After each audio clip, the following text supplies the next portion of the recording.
साथियों नमस्कार।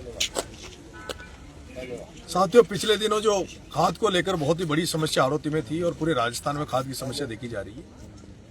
कल हम लोगों ने 12 कलेक्ट्री पे खाद को लेकर और अन्य समस्याओं को लेकर धरना दिया था और उसके बाद में जब धरना चालू हुआ तो बहुत सारी समस्या हमारे सामने आई।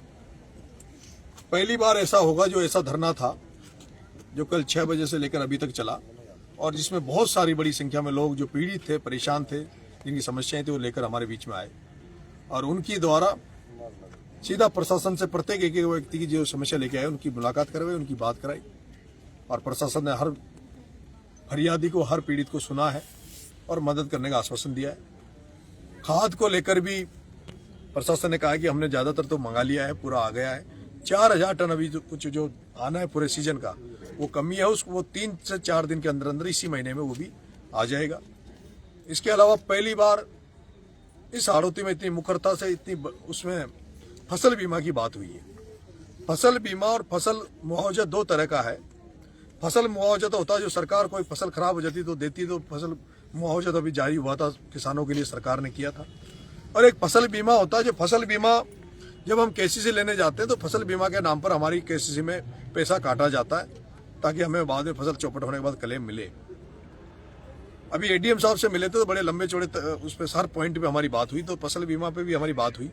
हमने जिला प्रशासन से निवेदन किया है कि आप फसल बीमा को लेकर जिला प्रशासन सभी किसानों को जागरूक भी करे और ये नियम भी है, ये नियम है उसमें फसल बीमा के उसमें कि किसानों को जागरूक किया जाए, किसानों की को सोशल मीडिया के माध्यम से बताया जाए। तो हमने वो रखा है और उसके बारे में भी जो भी है वो ये बताएंगे। उसके अलावा गौशाला हुई, शराब हुई, 31 सूत्रीय जो भी समस्या थी, चाहे वो अपना ओवर ब्रिज जो बन रहा है तेल फैक्ट्री में पटरी के ऊपर से, उसका मामला हो, चाहे रोड का मामला हो, सारी बातें हमने रखी है। प्रशासन ने हमें बड़े पॉजिटिवली एडीएम साहब ने और एसपी साहब से मैं अभी मिल के आया हूँ, एसपी साहब ने बात करी, जो भी एसपी साहब से संबंधित जो मामले थे उन्होंने भी सुना और तुरंत प्रभाव से अधिकारियों को उन्होंने बोला भी है इनके निस्तारण के लिए।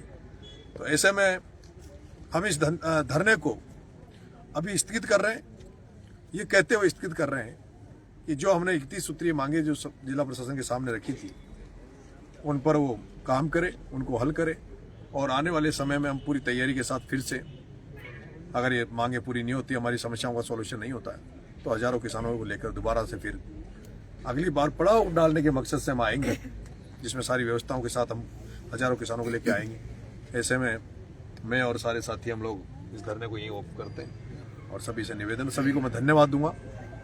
बहुत बड़ी संख्या में माता बहनें आई, बहुत सारे किसान आए और ये सब लोग बिना बुलाए आए, क्योंकि धरना अचानक था, किसी को बुलाया नहीं।